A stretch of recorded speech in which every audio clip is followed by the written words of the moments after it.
We've got Chris in Idaho. And it says, do you want to talk about God's nature is responsible for the foundations of the universe? You want to tell us about that? So, I was just listening to a debate by John Lennox and Richard Dawkins on has science buried God? And I was listening to Dawkins because I actually side with what John Lennox talks about, and what he was saying is what Dawkins said was the universe is simple. It has simple beginnings, right? So I was just thinking about that, and so the moment that the universe sprang into existence, because we can confirm that there was a big bang that took place scientifically, we'll give that to him. So from that point on, there was, initially chaos, and then what sprang about it was order. There's certain laws that we can confirm scientifically. And kind of what I was thinking about was from the moment it sprang into existence, it had to have almost like you can look at it like a genetic code, like it is what it is, similar to, when you have a child, it is going to be the child is going to be what he is. He's going to be athletic. There's just like a number of things that genetically make up that person. So if that makes sense, I'm just trying to explain kind of what go ahead.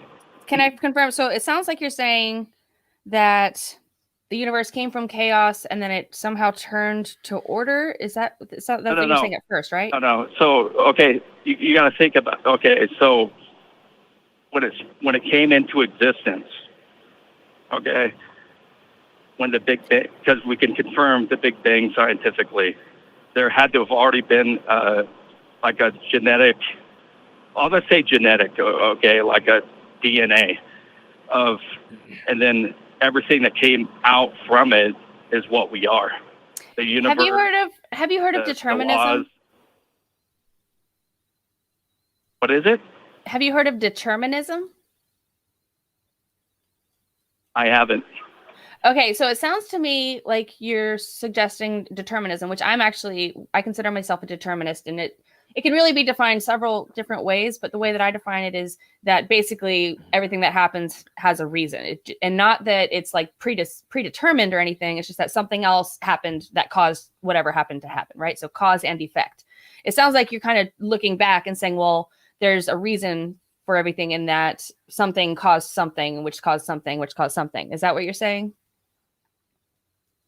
No, I'm saying it is almost, it's more of a predetermined. So where I lose you is about it. When you go ahead. Well, so I do believe we have to be really careful with semantics here, that things have been predetermined, but are you assuming agency? Are you assuming that there is a mind that has predetermined things separately? I'm not going to put any label on it, but all I can tell you is that things are rolling out in a way that there seems to be purpose behind it. So is your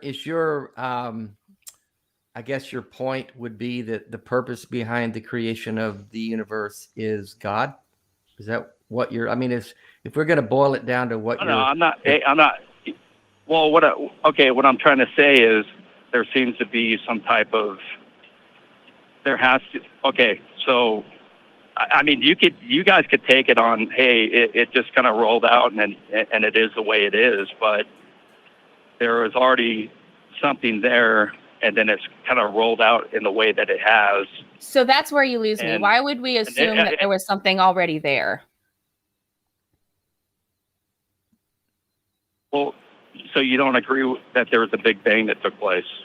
I didn't say that. I was just asking, why would we assume that there was something already there when all this happened?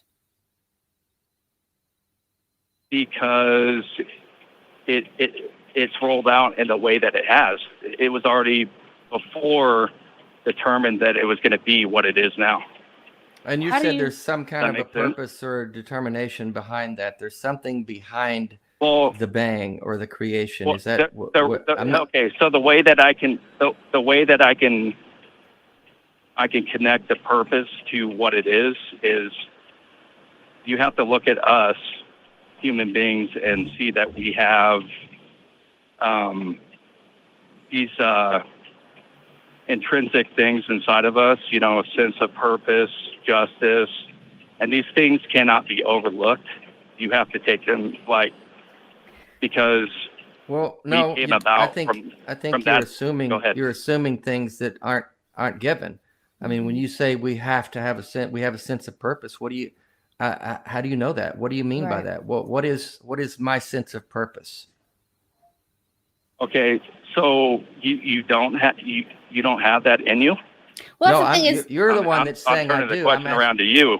No, you can't do that. Well, You're the one that said we have a purpose, and I'm asking you to define that and tell me why you think we have a purpose. Don't tell me to explain why I don't. You're the one that said I Okay. do. So, okay, well, I mean, if you look around at all the books that are on shelves, okay, like what is the key thing that people discuss? It's self-improvement. It's whoa. to better your life. Everybody has No, these things, there's all you know, kinds like of- on the first of okay. every year, you know, they want to improve so there's that sense of purpose. I want to improve myself. I know a lot of people so- who aren't. I know a lot of people aren't trying to improve themselves every year. Mhm. That's a bold assumption. That's a broad assumption that you've made that everybody wants to improve themselves every year. That's just bull. What is it called? What's it called? Okay, When so there's, you're I think saying there's a You're fallacy saying that the majority of people don't. Go ahead. I think that there's a fallacy where it's like you're assigning your own ideas and your own desires on other people. You're assuming that, well, since I feel this way, everybody must feel this way. And that sounds like a really, really big leap. Yeah, and Okay, also so you're telling me. Go ahead. Go ahead. No, you could respond to Jenna. I'm sorry. Oh, well, that's all right. I'm just saying that. Okay, if you take the entire population of people, you don't think that the majority of them, if they see somebody commit, like this is kind of moving into morality, but if you see them, let's say, you know, some type of sexual crime, they're gonna frown down on that specific thing. Okay, Well, the majority of people, you know, there's going to be a few that are kind of. I don't think it's Go ever ahead. a good argument to say something by saying the majority of people, because the majority of people believe in some kind of a God. What difference does that make to me? That doesn't make me want to Right. say, well, there must be a God if the That's just majority of people believe confirmation. in one. Go ahead. It's confirmation bias. And so if you say the majority of people feel like they need to have a sense of purpose and want to improve their lives every year, that's not assigning some kind of divine purpose to our human existence. You're making a bold leap there. Yeah, and going off of what you said, you started off your statement by saying, "Well, I think," and so I think that's where you lose me, because what you and I think. Hold on. Let me finish, please. What I don't think that what you and I think necessarily determines what's real in any way, and that's why we've tried to use the scientific method of verifying and making sure. Well, is this what do you call it? Oh my God, what's the word? Falsifiable, right? We have to make sure, because what I think can be wrong, and it has been wrong in the past. Everybody thinks things that are wrong. Right? Do you agree with that? Okay. Do you agree with that? But you know, the thing is, see, you're trying to build a structure of, like, when we observe something, we're making observations and making correct, what's the word? like you're looking at something and determining something. Okay, so it's like assuming something, maybe. I kind of got off topic. I kind of got off topic from the very beginning. Okay, because at the beginning of what I was talking about is critical. Well, state your main point. When everything started to come. Yeah. Go ahead. Well, what I'm trying to say, I mean, I don't want to deter you from other callers, but I'm just saying from the initial point, things have rolled out the way they are. There seems to be, like, I'll just say DNA that has order, the laws, everything is, us, that we have all these needs and core things inside of us for, like, sense of justice, all these things. But all I'm trying to, like, when you say the mind thing, if you don't think that there's a purpose behind it, then why would I trust whatever observation or conclusion you're drawing from an observation? Does that make sense? Why would we trust what you're saying when you're starting off saying this seems to be? Like, is there a way to verify all these things that you're assuming? I'm just trying to I'm not assuming anything. All I'm just saying. Well, when you say there seems to be purpose, that's an assumption, correct? Okay. Do you agree? I'm just saying that. Do you agree that when you say the words, there seems to be. You and I. Do you agree that when you start a statement with there seems. Okay, we're both talking. Chris, listen a minute and let Jenna ask a question. Hang on. Do you agree that when you start a sentence with the words "there seems to be," that may not be true? That we would have to investigate that further to verify that it actually is. I believe that when you say there seems to be something, that's an assumption. Okay. All right. I agree. Okay. So then, so you're assuming things because I've heard you say that several times. And so you are making assumptions. So I was just wondering, how do we verify these things that you're saying seem to be? Okay. Well, because there's a lot of things that I've talked about. So can you narrow it down to what you're asking me? Because you can pick. You can pick the one that has the strongest evidence of something that seems to be, whether it's there seems to be that we have a purpose, or there seems to be that we all want self-help, or whatever it is that you think you have the strongest case for. Let's look at that. Okay, so from the beginnings, you guys didn't. Do you think that these foundational particles that have made us, the world, everything to come to be is by chance? Do you think that's, or do you think I don't think that answers my question at all. Okay. Let me ask you something, Chris. So I haven't. Let me tell you where I'm at in terms of a creator or an origin of us here. I don't know how we got here. I don't believe that there is a God that created the world and or me, because I don't see any evidence of such. And so I just take the position that I don't know how we got here. And I trust evolution and the experts. I trust the scientists and the experts who know more than I do about that. Evolution, you see, that's another thing. Is evolution is you're just explaining the mechanism. You're not talking about why. Let me you understand what I'm finish. Let me go ahead. Finish. Thank you. So my point is I don't know. And so I don't jump from I don't know to must be God, or must be something behind it, or must be a purpose, must be a reason. So let me ask you, since I'm telling you what I think about these things, what is your opinion of a God or an creator, a designer, intelligent designer, a God, a beginning, or whatever you want to call it? What is your opinion of that? Well, I don't think that he's okay. I'll just, because I'm going to take the theist. I'm taking the theist position. Why don't you take your own position?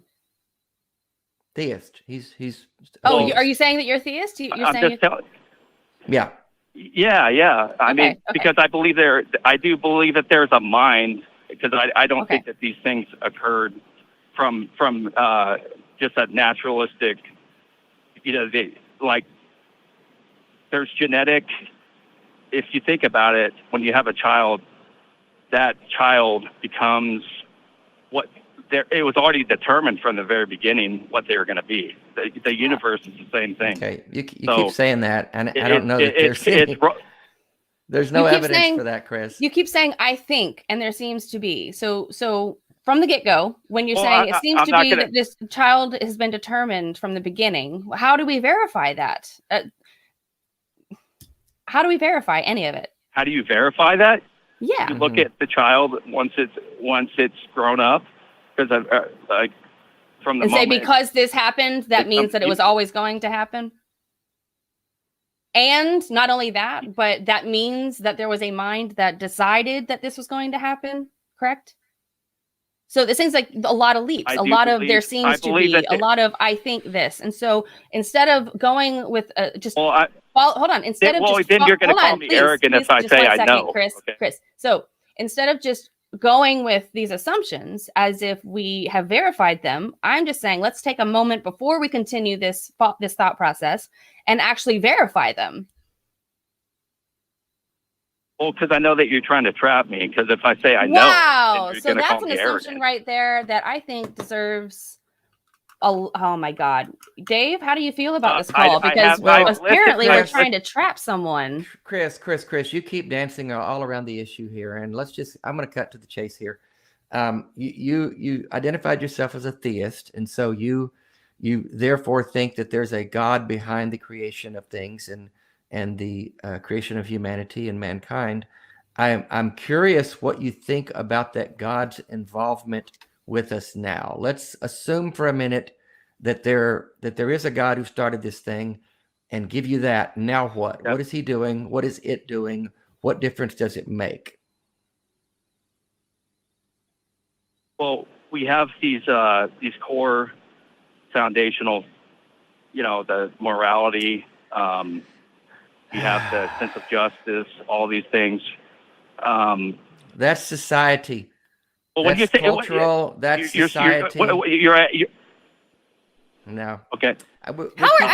We're here to love each other and to have relationships with one another. And we don't need a God. God doesn't help us do that. A God doesn't help us do that. The Christian biblical God sure didn't. So we keep going around the same mountain here, and I don't think we're getting anywhere with this. I don't know about you, Jenna, but I think probably since he thinks we're trying to trap him, maybe we can. We'll let you go. We'll save you the embarrassment of getting trapped. How about that? Okay, so we don't want to by any means trap you. Jeez, we try to have honest dialogue. We try to actually figure out the epistemology of why people. We couldn't get him to identify anything. He kept hedging everything, and he wouldn't come out and say, I think God started it all. I think he was just afraid to say that. He was afraid that we were trying to trap him into saying that God did it. And well, if he thinks that, why is that a trap? Because then he knows he doesn't have any evidence to show that God did it. Yeah. That's the problem. I don't know. So it doesn't seem like a very honest caller. If you're going to start a call assuming that we're going to be dishonest, then why talk to us? Yeah, we're trying to have an honest conversation. State your case plainly and then back it up. That's all we ask people to do. That's it. State your case and then back it up. If you're afraid to state your case, then that's a problem. I agree.